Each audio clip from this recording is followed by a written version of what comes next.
Hello everyone and welcome to our podcast. It's called Young Voices on Climate Change. Thank you so much for choosing to listen to our podcast, and we're so excited to share our thoughts with you and have you join the conversation with us. My name is Kathy and I'm a student from Scotland and have been a member of the Youth Committee for the Scotland Malawi Partnership since 2018. And now I'd like to introduce you to my co-host, Chifundo.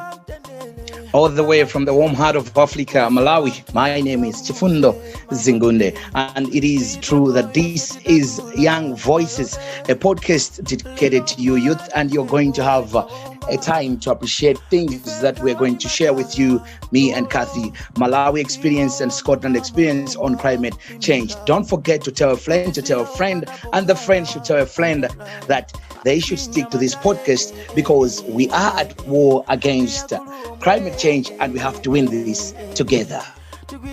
Our online youth festival is happening this week, the 15th to the 19th of March, and there's currently lots of exciting online events for people to come along to.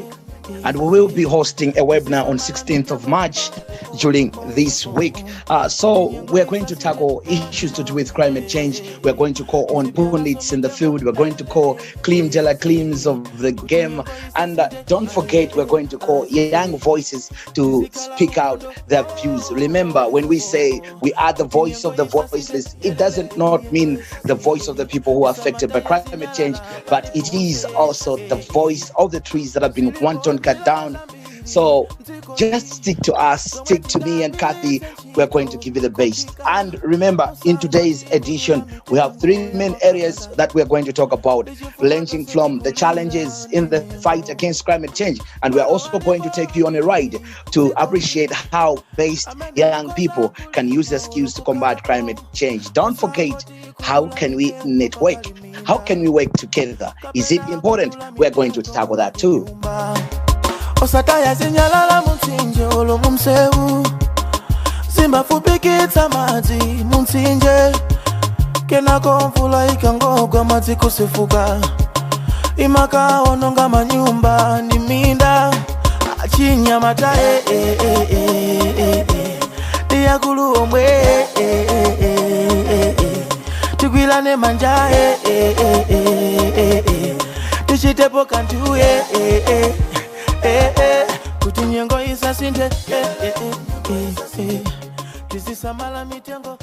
So that song that you've just listened to was created by Joe Kells, a Malawian singer from the Malawi and Scotland Partnership. And Chifundo is just going to tell us a bit about the song and the background to it now. Joe Kell's real name, Jonathan Pangani, is indeed a Malawian artist. He is an acoustic artist. He managed to put the words of young leaders into practice. The song, of course, it is in Chichewa, the common language in Malawi. It compares the old climate to the current one. And it also advocates for youths to take a reading law in issues to do with climate change. And that also reminds me, Kathy, I've once heard a wise man saying that the best way to sharpen your skills is to use them. Do you think youths can use their skills to combat climate change? Absolutely. I think they definitely can. I think it's, to me, from my personal experience, climate change can seem like this really sort of large, scary topic that seems really immense to try and tackle. But actually what we need to do as young people is we need to realise how we can start using our skills and how we can work together to try and combat climate change. I think it's really important that we do this now and we act quickly, because we may be some of the last generations that have the chance and opportunity to start fighting against climate change. And we only have one world, and we're all living in the same world. So it doesn't matter where we live, it doesn't matter what age we are, we all need to come together to try and tackle this. What do you think? I think I've managed to see people like in my country, Malawi. We have a lot of poets and we have people who do musicians that are quite good. They can use African drums. But now I think a bit there is lack of self-confidence, because when you look at the art of poetry, you have to write something to do with climate change, and we only have few who have done that. I think it is our role as youths, so that we should take it up. That also reminds me, since I've talked about poetry, I've once read a poem by Jen Hichford. It was written in 1952. Let them not say, I'll just read a bit of it. Let them not say, we did not see it, we saw.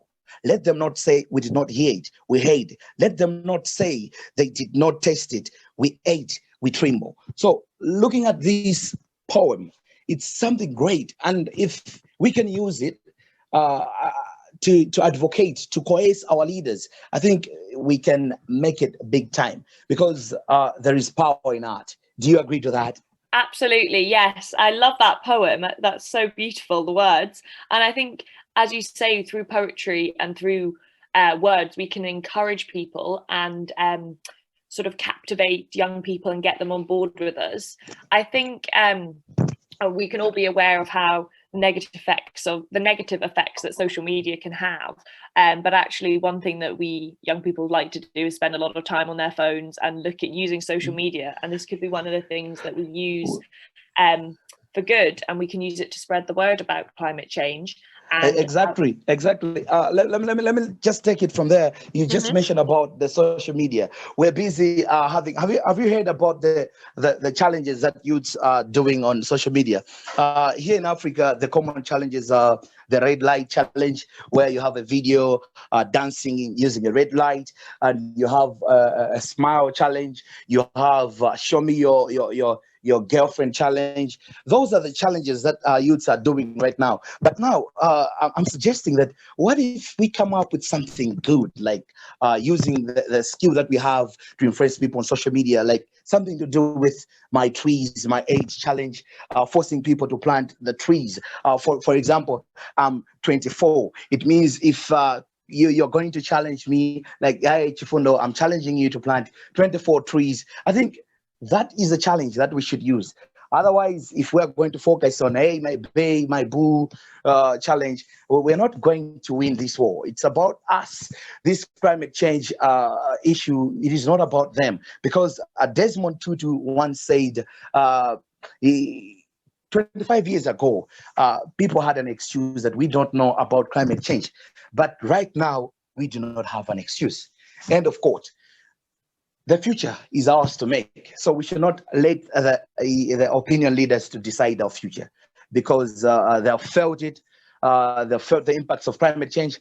But we, the young generation, we are going to feel the worst in the future if we're not going to do anything about it. So the issue here, I'm trying to second your point that indeed we should use our talents to combat climate change. I love those challenges you said. I think definitely, and by doing that, we can it can become the cool to do. We need to make climate change cool to people and young people. And I'm not sure if you've heard about sort of meat-free Mondays and people changing their diets to help and doing things like that and posting that on social media to encourage other people to do this.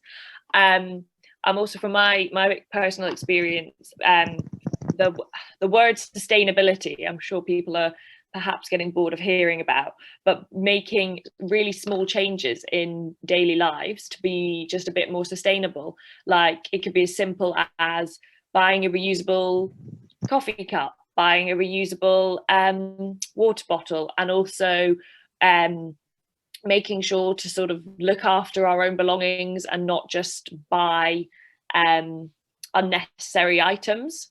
So I think perhaps introducing more sustainability into our lives and realizing that we can actually be held accountable for our day-to-day actions, they will actually directly impact how we can help fight climate change. Does that make sense? That reminds me, Kathy, what are your talents? My talents. Exactly. Before I give you a challenge that you cannot do. Oh, I see. I love music. Music, right? I love Nice. music. I love, what else do I love? I love exercise, love running, love dancing. And I think we should make these challenges. We could start making them and getting other young people to get involved, and making them as creative as possible. So there can be room for anything. And I hope on webinar on 16th of March, you're going to show us your skills. Yes, exactly. People listening to the podcast, please come along to the webinar and join in the conversation, and be part of this amazing movement that we all need to be part of. Perhaps Kathy can give in some good music, and of course I can come in with good songs, hip hop verse, of course. That is if I can. Brilliant. So everyone listening has to tune in. Chifundo's promised. I will come up with a poem. Of course, I'm into writing. I like expressing my feelings through the art of writing. So I'll come up with a poem. So be there. Don't miss it. Yeah, exactly. The next thing we wanted to talk about today was how important networking and working together is in combating climate change. What do you think about this, Chifundo?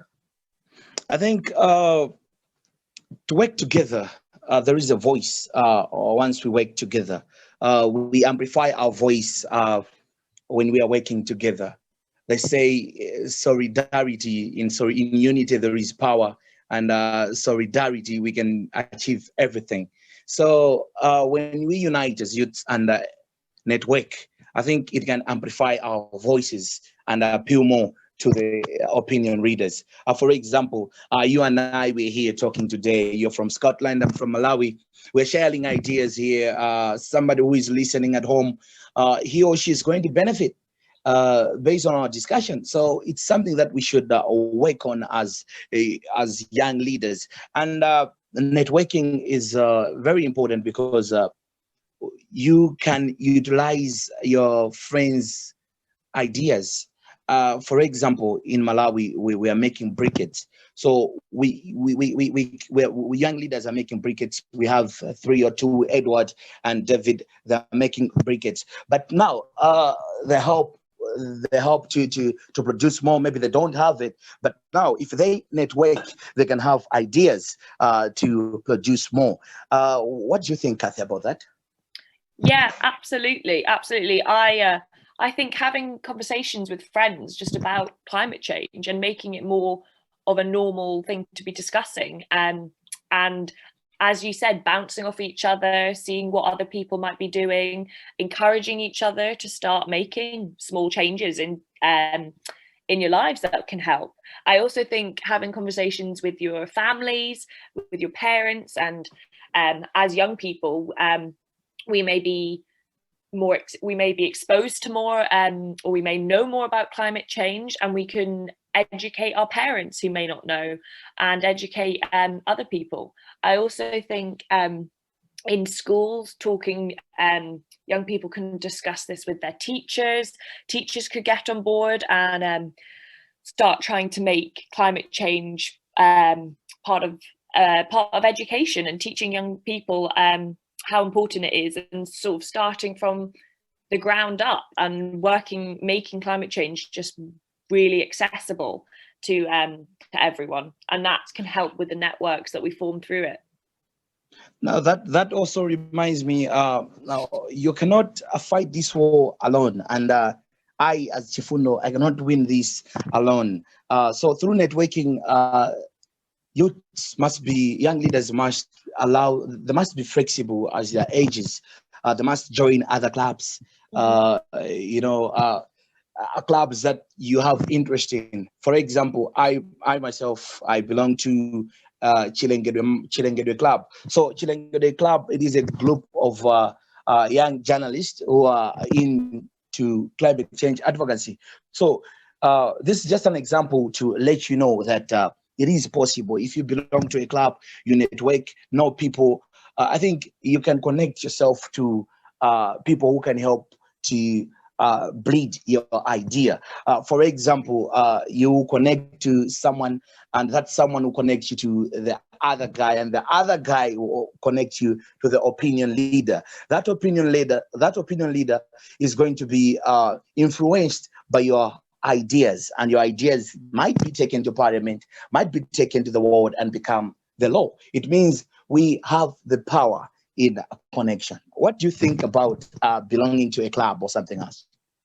Yeah, absolutely. I also think if you're aware of if you're aware that there isn't any clubs in your school, in your university, in your college, wherever you are, having the initiative to start your own club and finding groups of friends who share similar interests, and maybe meeting once a week to just talk about climate change, and through that growing and connecting with other clubs and bouncing ideas off each other, as you said, I think is really really important. I think, as we mentioned before about social media, we should also use social media again.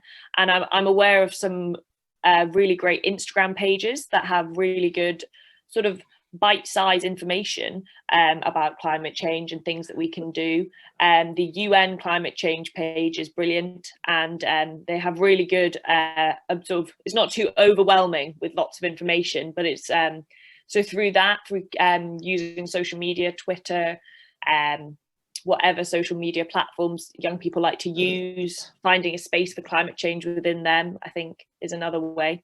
Yeah. That reminds me, Kathy, do you think young leaders, Scotland, Malawi, are we networking to that level of calling ourselves that, yes, of giving up an answer that, yes, indeed, young leaders from Malawi and Scotland, we're indeed networking. Are you satisfied with how we're doing it? I think it's brilliant that we've had this opportunity to come, and even today having this conversation and the webinar. It's a brilliant opportunity for us to connect and share our thoughts, and definitely. And it's the one thing about climate change that's good and bad. It's happening to everyone all over the world, so we can share no matter where we are, and it's happening in both Scotland and in Malawi. So yeah, absolutely. What do you think? I think we should come up with something that we can both be operating on, because I've seen a blog from Scotland. I haven't seen any from Malawi, and I've seen a Facebook page from Scotland. I haven't seen any from Malawi. I think if we young leaders can come up with a WhatsApp group that can incorporate both young leaders from Scotland and both young leaders from Malawi, bringing them together, because alone we can do a little, but together we can do much. So they say, because if we can come up with a WhatsApp forum and we talk more on issues to do with climate change, I think I can happily say we are there. But right now, I think there is a lot left to be desired, because I don't think we're there yet, but we are getting there anyway. Yes, exactly. I agree. I hear you. I think this is people listening to the podcast today, and for us having this conversation today, it's a brilliant starting place. I think need to start being had, and now we can see how far we can take it, and encouraging and gaining more young people to be interested in it is just, it's just only going to grow from here, hopefully. And dear listener, remember, individually we are one drop, and together we are an ocean. Remember, you're listening to Young Voices on Climate Change with Kathy from Scotland and myself, Chifundo Zingunde. Maybe, Kathy, should we listen to a song, or we move on to another topic? Shall we move on to our third topic, which was going to be what we believe to be the main challenges in the fight against climate change? And should we talk a bit about what we think those are? For me personally, speaking as a young person who has had limited exposure to climate change. I wasn't taught about it in school. It's only from what I myself have chosen to learn about. I think it's how sometimes one of the main challenges to me at least, is how it's not very clear what we should be doing, or there's mixed messages, or it just seems like it's too immense a problem for me personally to tackle it. And I think I need to work on it, and hopefully other young people can do the same. Exactly.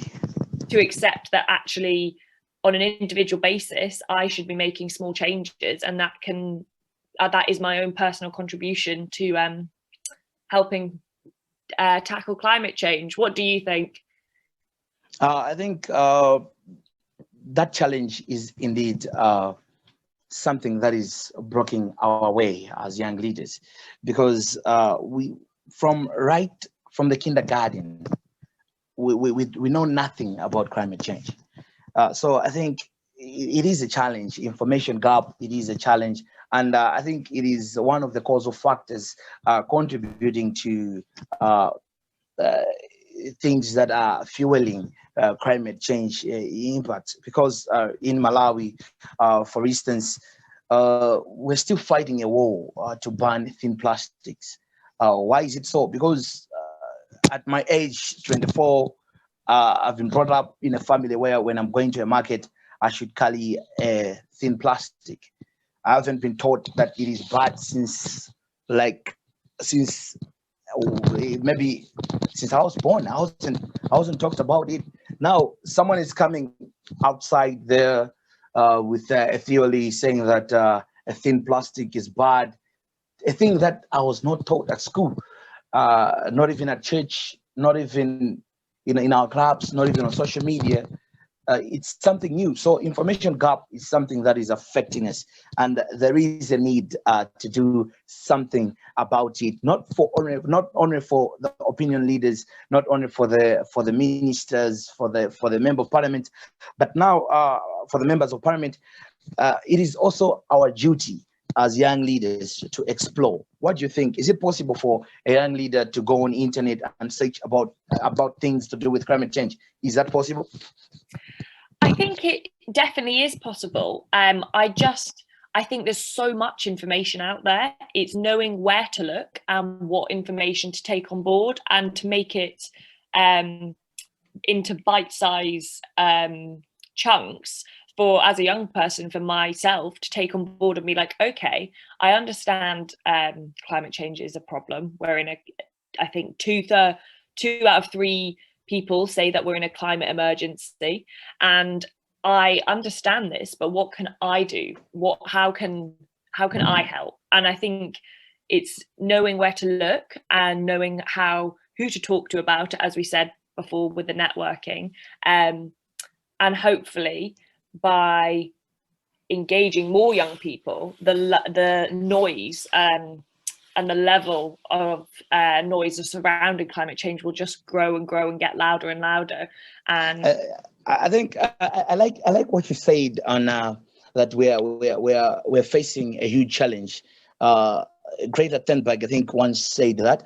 Now I think on that issue, young leaders must know and must realize that we are at war, and the enemy looks stronger, eager to wreak havoc. But now we're failing to identify this enemy. What do you think this enemy can be? I think there's many enemies. I think in regards to climate change, I think if you break it down, there's the unstoppable force that is the nature and the natural forces of our world. But actually, when you look at maybe the larger governing bodies, the big corporate companies who I think I have noticed a shift in the last maybe 5 or 10 years, people becoming more climate change conscious and incorporating these into the large companies. And I hear about all these protests against them all. But there's also another enemy in the shape of people's ignorance, and I'm definitely at fault of that myself, for being ignorant and thinking that I don't contribute to climate change, it's not my problem. But actually, perfect. What do you think? I think you are right. Now, I should just sum up what you've just said. I think people hate people and people love people. You agree to that statement, right? I do. Now, to find out the biggest enemy in climate change, you continue to say people's ignorance, people. And now, the greatest enemy from your statement, I think, is the one that we see on the miller. What do you think? Yes. What do you mean by that? Sorry. I mean, the greatest enemy in climate change, it is myself, it is yourself, it is them, it is those people who are listening. Because even the young lead, even the president, once he wakes up and goes to bathroom and look at that miller at the White House, at the State House, whatever they call it, look at his miller, the man that he sees on the miller, the lady that he sees on the miller, that is our greatest enemy. So on climate change, ironically, it is the same face that can heal us from the world. What do you think? I agree 100%. I think that's what I was trying to say. You just phrased it much nicer. And I think, and to everyone listening, that's the only person that's stopping you from helping get involved with climate change is actually yourself. And we need to take accountability for ourselves and for our own actions, and think about how we can individually make small changes that will actually add up to contribute to the big thing. Does that make sense? Exactly. And now moving on to the next challenge that Malawi, maybe youths are facing, Malawi young leaders are facing. Two things. I'll just mention two things. One, you tell me about what you think about them. One is to do with funding, because people might come up with ideas, but they don't know where to go about it. They have brilliant ideas that tell you, Kathy, I can challenge you if you can just take two young leaders from Malawi to ask them, maybe, what are you doing in your society? They will tell you good ideas. They are doing briquettes themselves from their own little that they gate. Now, if government or maybe well wishes can fund invest in that young leader, we can achieve more. He can produce more. Or they're doing that with their hands. Or what if we amplify their ideas? Now, the second challenge that Malawi young leaders are facing, it is a feeling of neglect. Whenever opinion leaders are making decisions, youth inclusion is something that we're still fighting for, because young leaders, youths, are being labeled as violent just because we're being called we are always being called whenever there are demonstrations. Hey guys, let's go and march, let's go in the streets, let's go and break shops.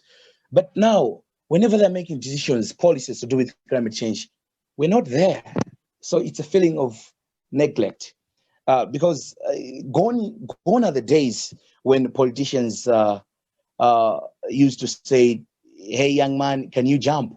And we had to jump because that was our president. But now it is time to ask for more. If a politician is telling you, hey, Kathy, jump, they should not expect you to ask how high.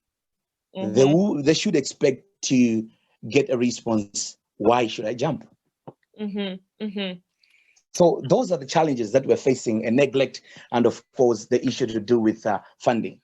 Yeah, and I think that's very similar actually over in Scotland, what we are facing as well. There's always the system, the problems in the system, as you say, with how you can have all these brilliant ideas how we're all going to tackle climate change, and you can have loads of young people be really interested in it, but sometimes it does come down to the funding. And maybe I don't know, but maybe with time, with people slowly beginning to, as I feel like they have been over the last few years, beginning to understand how important it is, that people will be governing bodies and people who have the ability to fund these things will become more interested in them, because they can understand why they would be investing into them, because they understand how important climate change is. And maybe that comes back to the need for people to engage with the topic, and also the need for networking so people can hear about this. And about the second, your second one, you said about the neglect. I think it's also a matter of how with climate change, we're not going to see immediate results when we, so if I drink from my reusable coffee cup, I eat less meat, I recycle everything, I try and make these little baby steps, but I'm not going to see the immediate results from that.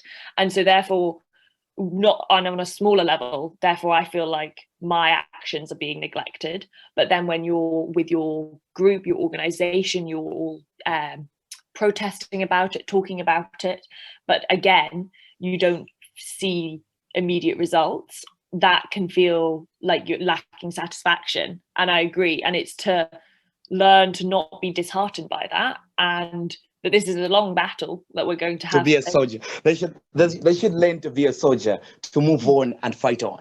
Mm-hmm, exactly. We need to build resilience. I like that. Yeah. In fact, I love that. Yes, yeah. And as young people, I feel we are all, well, I hope that we all have resilience within us, and we need to find it, especially in this very, very important fight that it is against climate change. And it's one that we're all on the same side. We're all fighting the same enemy. So that should hopefully boost some, bring us together and boost morale in some sense. Yes. You just said we are all on the same side. That reminds me the words of Martin Luther King, who once said, unity has never meant in uniformity. So this only means that there is no difference in the issues to do with the fight against climate change. It doesn't matter if you're black or white. It doesn't matter if you're a girl or a boy. It doesn't matter if you're young or an adult. It's something that we should all come together and fight the greatest enemy. So ironically, that enemy is the one within you. So it's something to do with the mindset change. Mm-hmm. So as time ticks towards the end of this edition, maybe can we proceed to call to action? Absolutely. I think that, yeah. And I love what you just said there. I think it's complete. The main challenge is the personal mindset. That is the one that we need to, and hopefully to our listeners who are listening right now, hopefully this has maybe inspired some people to start even thinking about shifting their mindset, or maybe they'll go away and read about climate change, or learn about climate change, or have a conversation with a friend about climate change that they may not have had, and actually just starting the shift to realize is a really, really important step. So that is coming to the end of the time we have today for our podcast. Thank you so much to everyone that has listened and taken the time to listen. I hope you've enjoyed it, and I hope you've enjoyed it as much as I have. Please come along to any of the events during the week with the Youth Festival, and also our webinar on the 16th. Just to sum up what we did say today, we've spoken about how best the young people can use their skills to combat climate change, how important it is to work together, and the main challenges that we feel are in the fight against climate change. So I'm Kathy, and I'm here in Scotland. Thank you very much for listening to us. I'll just hand over to Chifundo now. Remember, we are at war, and the enemy is the person that you see on the mirror. And ironically, the face that you see is the person that will end this war against climate change. How? Simple. It's about dedication to contribute towards the Sustainable Goal Development number 13, which calls for an urgent action towards climate change. Remember, a war needs soldiers. So whenever you hear a gun, pa, pa, pa, it's not about the life force, but it's about your voice, to become the voice of the voiceless. Always, young people, talk about climate change, take an action, and make a difference. I've been your co-host, Chifundo Zingunde, all the way from the warm heart of Africa, Malawi. Goodbye. Thank you for listening to Young Voices on Climate Change.